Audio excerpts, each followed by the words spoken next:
విదేశాలలో ఉద్యోగ అవకాశాలు కల్పిస్తామని ఎవరిని మోసం చేయలేదని మూసారాబాగ్ విసాస్ విజన్ కన్సల్టెన్సీ నిర్వాహకులు డాక్టర్ రఘువీర్ రెడ్డి అన్నారు. శుక్రవారం మలక్పేటలో ఏర్పాటు చేసిన మీడియా సమావేశంలో ఆయన మాట్లాడారు. విద్యార్థులు తమ సంస్థపై చేసిన ఆరోపణలు వాస్తవం లేదన్నారు. ఇంటర్ ఆపై చదువుకున్న యువతులు జర్మనీ లాంగ్వేజ్ నేర్పించడానికి కన్సల్టెన్సీ ఏర్పాటు చేశామని తెలిపారు. జర్మన్ లాంగ్వేజ్ నేర్చుకుని జీవితంలో స్థిరపడిన వారు ఉన్నారని తెలిపారు. అనతి కాలంలోనే ప్రజల్లో గుర్తింపు సంపాదించుకున్న తమ కన్సల్టెన్సీ పేరును అబాజుపాలు చేయడం కోసం అమీర్పేటలోని ఓ సంస్థ నిర్వాహకులు విద్యార్థులను తప్పుదోవ పట్టించారన్నారు. ఆరోగ్య పరిస్థితి బాగాలేదని ఇన్స్టిట్యూట్ కు రాలేకపోతున్నామని, చెల్లించిన అమౌంట్ లో 30 నుంచి 35% తిరిగి రీపేమెంట్ ఇస్తే చాలు అని అగ్రిమెంట్ రాసిచ్చి అమీర్పేటలోని సంస్థలో చేరారన్నారు. దీనికి సంబంధించిన ఆధారాలు ఉన్నాయన్నారు. విద్యార్థులు తప్పుదోవ పట్టించి లేనిపోని ఆరోపణలు చేస్తున్నారని చెప్పారు. ఎవరిని మభ్యపెట్టి తమ సంస్థలు చేర్చుకోలేదని 4 లెవెల్లో జర్మనీ లాంగ్వేజ్ లో శిక్షణ ఇస్తున్నామని చెప్పారు. విద్యార్థులను మోసం చేసి ఇబ్బందులకు గురి చేసిన అవసరం తమ సంస్థకు లేదన్నారు. ఎందుకంటే వాళ్ళు ఆ సంస్థ కబంధ హస్తాల్లో ఇరుక్కుని తెలియకుండా వాళ్ళు తప్పుదోవలో వెళ్తున్నారు. దానికి నేను చాలా చింతిస్తున్నాను. అదేవిధంగా నా మీడియా మిత్రులకు నేను చెప్పదలుచుకుంది ఏంటంటే, నిన్న టెలికాస్ట్ అయిన లైవ్లో కొన్ని శాటిలైట్ ఛానల్స్లో, కొన్ని యూట్యూబ్ ఛానల్స్లో నా పైన ఆరోపణలు వచ్చాయి. నేను ఇలా వీసాలు ఇస్తానని, అదని ఇదని, ఎంప్లాయ్మెంట్ ఆపర్చునిటీ ఇస్తానని చెప్పేసి అన్ని ఎన్నో రకాలుగా రాసుకున్నారు. ఎవరికి ఇష్టం వచ్చినట్టు రాసుకున్నారు. ఓన్లీ అది 1-sided వర్షన్. నా మీడియా మిత్రులకు నేను చెప్పేది ఏంటంటే, నిజ నిజాలు తెలుసుకుని ఏది న్యాయం ఏది అన్యాయం అనేది తెలుసుకోకుండా నేను వేడుకునేది వాళ్ళని ఏంటంటే, రిక్వెస్ట్ చేసే వాళ్ళకి ఇలా టెలికాస్ట్ చేయకండి.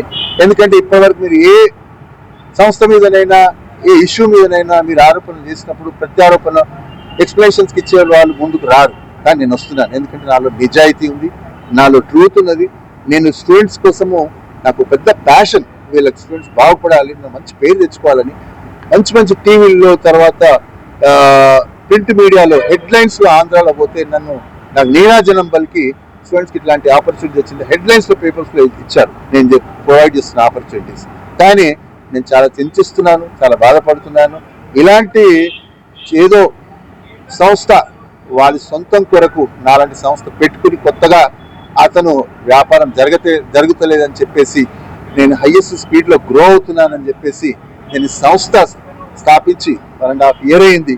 దాని తర్వాత నేను ఒక 8 months 10 months నుంచి చాలా మార్నింగ్ 10 గంటల నుంచి నైట్ 10 గంటల వరకు కూర్చుని నేను నా ఫ్యామిలీ కష్టపడి ఈ సంస్థను నిలబెట్టుకున్నాం. ఒక చిన్న బేబీ లాగా మేము దీన్ని రేరప్ చేశాం. ఏమైంది, సంస్థని మొత్తం కుప్పగూల్చేశారు. నాకు ఎంతో డిఫెమేషన్, నా క్యారెక్టర్ మీద అసాసినేషన్ జరిగింది. కాబట్టి నేను మా మీడియా మిత్రులకు తెలియజెప్పేది ఏంటంటే, నాకు న్యాయం చేయండి. నేను ఏ తప్పు చేయలేదు.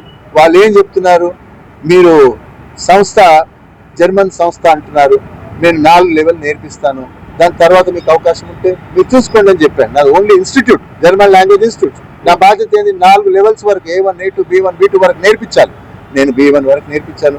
75% నుంచి 80% వరకు నేర్చుకుని, దాని తర్వాత మొత్తం తెలుసుకున్న తర్వాత రహస్యాలన్నీ మంచిగా నిష్ణాతులైన తర్వాత లాంగ్వేజ్లో లాస్ట్ లెవెల్లో తెలుసుకోకుండా వేరే సంస్థ కబంధాస్తాల్లో ఇరుక్కుని అక్కడ తక్కువలో వస్తుందని చెప్పేసి, నాకు ఎందుకు రావట్లేదు ఫైనల్ B2 లెవెల్ నేర్చుకోవడానికి కంటే మాకు ఆరోగ్యాలు బాగలేవని అందరూ ఒకే రీజన్ చెప్పడం వల్ల నాకు అనుమానం కలిగి నేను ఇన్వెస్టిగేషన్ చేస్తే ఇలా తెలిసింది నాకు. తర్వాత బాగా బాధపడ్డాను. స్టూడెంట్స్కే నష్టం జరుగుతుంది. ఎందుకంటే వాళ్ళు కంప్లీట్ చేసిపోయి పరీక్ష రాసేస్తే ఆటోమేటిక్ వాళ్ళ అవకాశం వాళ్ళకు ఉంటుంది, ఉపయోగించుకోవచ్చు.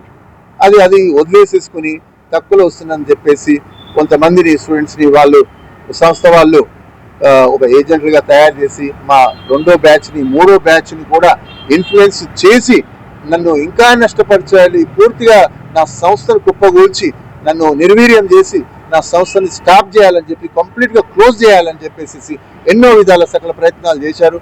అదేవిధంగా వీళ్ళు FIR చేశారు. వెళ్ళి స్టూడెంట్స్, ఒక ఫస్ట్ బ్యాచ్ స్టూడెంట్స్ వెళ్ళేసి పోలీస్ స్టేషన్, మలక్పేట్